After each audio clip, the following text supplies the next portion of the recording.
nk'ibisanzwe ndagusuje ukomeje gukurikirana ibiganiro byacu ntande bisanzwe kuri Good People Shows, kora subscribe, like, share, comment dukunze kubona mugana byinshi bitandukanye bamara kumwe nanjye shaka mana cyangwa nyamuneka ku munsi mufitiye amakuru kandi meza, amakuru abagezweho, amakuru y'icyumweru, amakuru ushobora kuzafata ibihe byose ukajya uhora uyumva kuko aba ari amakuru ajyanye n'igihe. Sasa rero ndajya ngo uyu munsi mufitiye amakuru nakuzaniye inkuru na gukora ubushakashatsi bw'icyegeranyo cyangwa se bw'ikiganiro runaka cyangwa se bw'ibintu runaka bigiye gukorwa kugira ngo babashe kuba baca amafaranga y'amanyamahanga gukoresha mu Rwanda cyangwa se babashe kuba baca intege bagabanya ndetse no hafi no gukuraho amafaranga y'amadevize akorerwa mu Rwanda cyangwa se akoreshwa mu gihugu cy'u Rwanda. Ugasanga umuntu arishyura mu madolari, agakishyura ibukode inzu mu madolari, akishyura ibicuruzwa agacuruza mu madolari, ariko yajya gusora agasora mu manyarwanda. Ibyo ngibyo nibyo leta y'u Rwanda idashaka cyangwa se ifata nkaho ari ubumesha cyangwa se ari ubujura, kuko bivugwa ko niba ucuruje mu madolari ugomba no gusoreshwa mu manyarwanda. Niba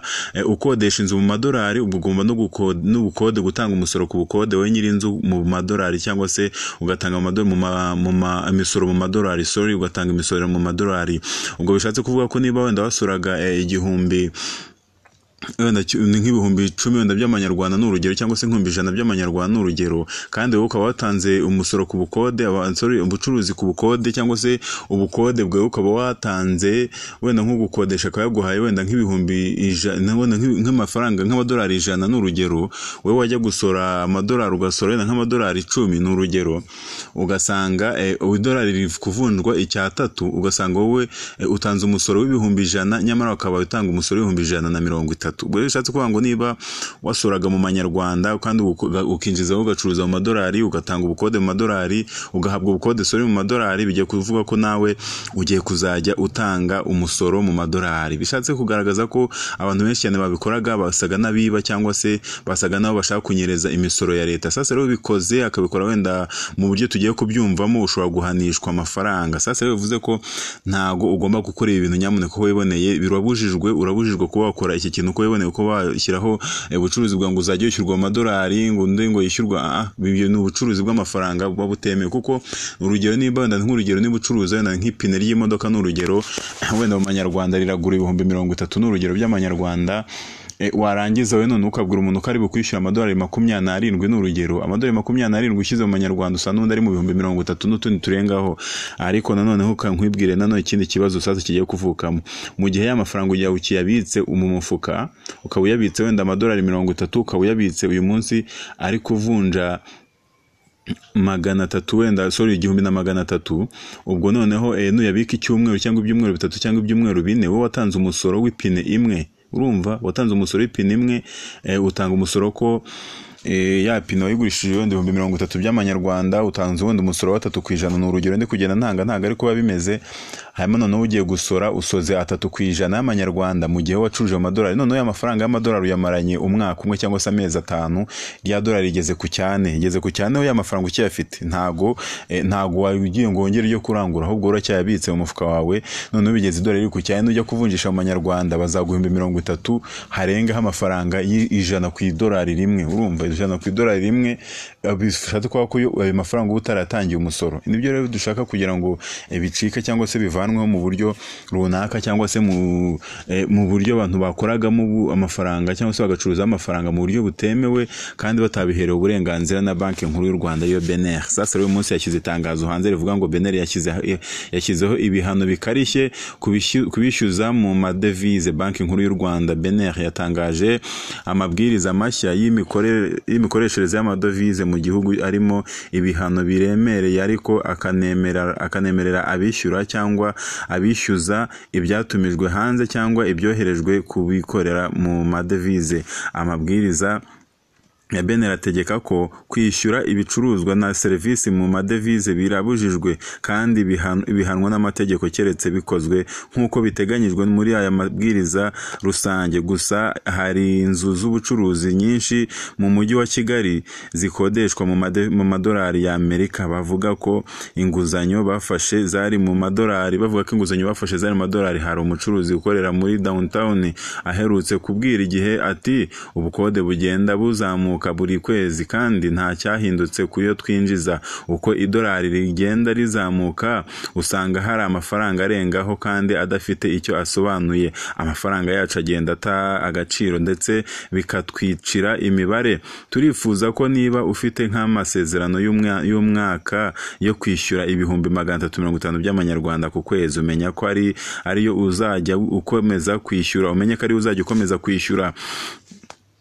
Amabwiriza mashya yashizwe hanze kuwa 30 Gicurasi 2025 yongerewemo ingingo ya 20 ivuga ko kwishyuza cyangwa kwishyura mu madevize ibicuruzwa cyangwa services byatanzwe cyangwa byatumijwe hanze y'igihugu biremewe. Ingingo ya 34 y'amabwiriza ya BNR igaragaza ko umuntu ushyiraho igiciro mu madevize iyo ari ku inshuro ya mbere ahanishwa ihazabu ya miliyoni 5 byaba y'amanyarwanda, byaba ubwa kabiri akayishyurwa cyangwa se agahanishwa miliyoni 10 z'amanyarwanda. Iyo umuntu akoze ibikorwa by'ubucuruzi mu madevize ahanishwa kwishyura amadolari 50%. Munyihanganire, iyo umuntu akoze ibikorwa by'ubucuruzi mu madevize ahanishwa 50% byakoreshejwe muri icyo gikorwa mu nshuro ya mbere,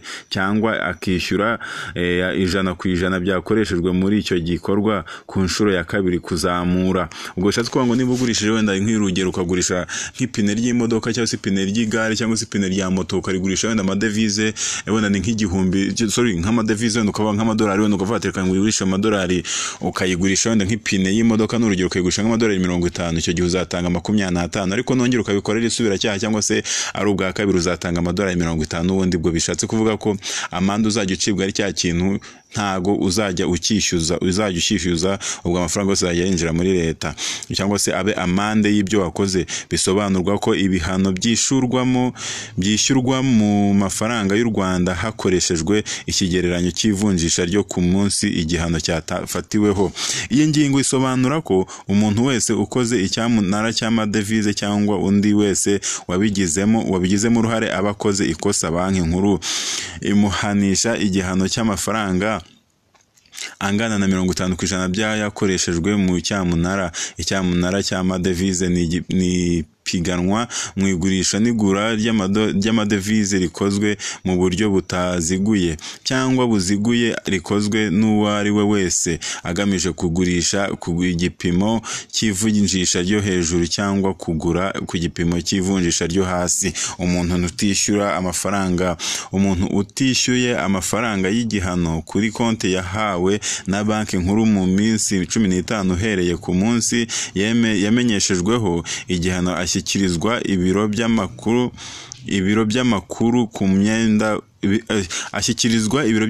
ku myenda kandi agahanishwa 1% ry'amafaranga y'igihano buri munsi w'ubukererwe kugeza igihe yishyuye amafaranga yose.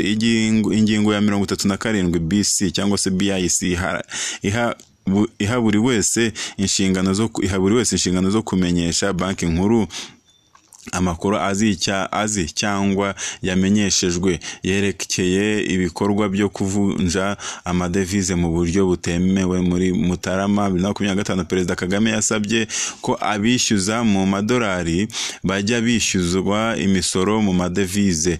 Ni bibi no mu buryo bubizi ni bibi no mu buryo bubizi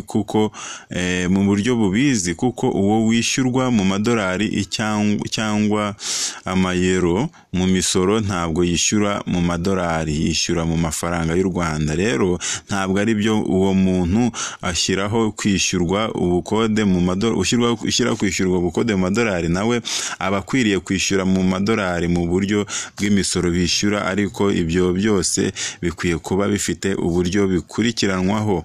Ibyo ni nko kwica amategeko abishe amategeko bakabihanirwa mu buryo bukwiye cyangwa se mu buryo bwagenwe. Sasa rero ndagira ngo nkubwire ngo nyamuneka utazagwa muri rikosa cyangwa se utazabarumvisha ikiganiro, utazabarumvisha amakuru, utazabarafashe aya makuru ngo nurangiza ukore iryo kosa ryo kuba wagira ute wagwa mu ikosa ryo kufata amafaranga yawe ukayashyira amadolari cyangwa se ukayagucuruza mu madolari ukawacibwa ari 50%, yagira isubira cyaha ugacibwa amadolari 100%.